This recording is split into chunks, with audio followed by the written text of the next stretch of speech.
What makes an antagonist stick in people's minds?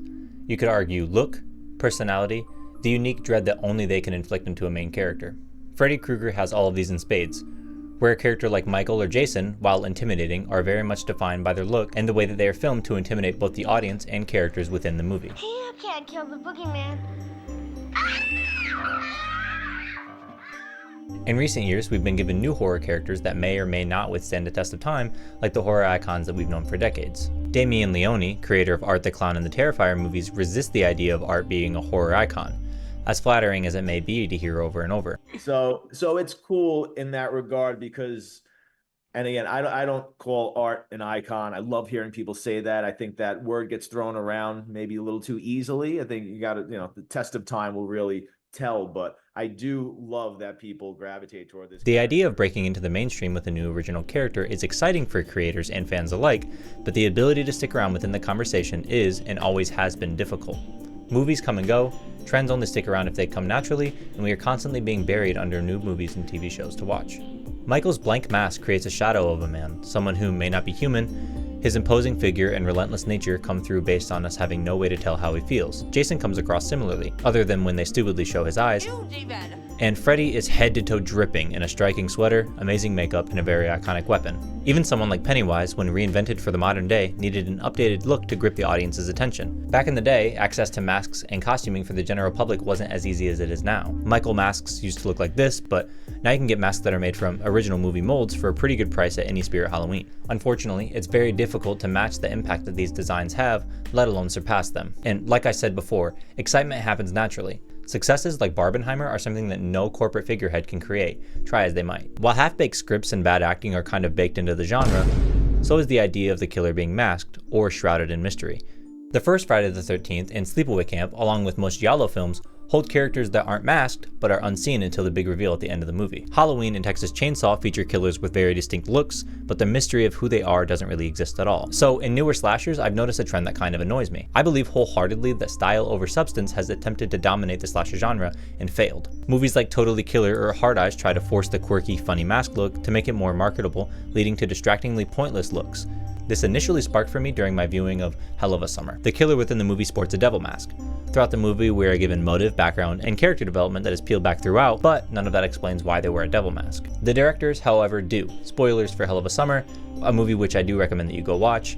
Finn Wolfhard and Billy Brake say in an interview with Fangoria that the killers within the movie wanted something iconic so that they would stand out. They wanted fame and fortune for what was committed here, and having a mask to go along with the news stories would help. I find the movie lacked the subtext to express this, and that they just found it necessary because that's what a lot of other famous slashers have done. And the issue for me with that is, the killer's design was derived from a lot of pre-existing iconography. Within the article they say, quote, "Visually, we looked at a lot of Ben Cooper Halloween masks from the 50s and 60s. We also looked at imagery from carnivals. And on top of that, within our real world, the devil has already been done in a better, smarter, and more visually appealing way in the series Scream Queens. Hey, idiot hookers." Within the world, it makes sense. It's mocked, it provides mystery and intrigue, and it's a commentary on how ridiculous the mass-produced costume mystery can be in the genre. Are you supposed to be Supreme Court Justice Antonin Scalia? Again though, I don't want to pick on these guys specifically. They made a movie that I really enjoyed, laughed my ass off to, and they should be proud of the product because it seems to be exactly what they wanted to make. The real issue sets in for me in a movie like Hard Eyes.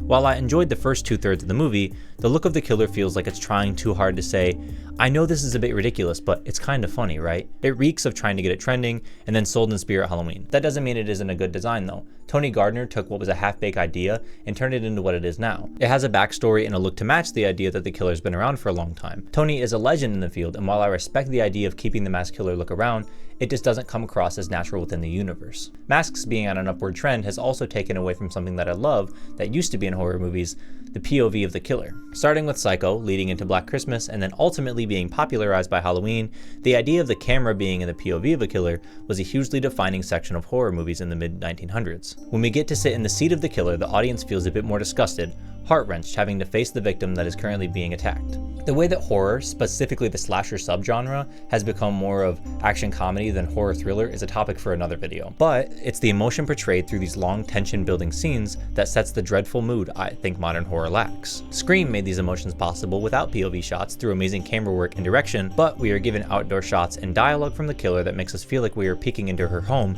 and that we shouldn't be there. Tenebrae is a great example of a killer with no mask.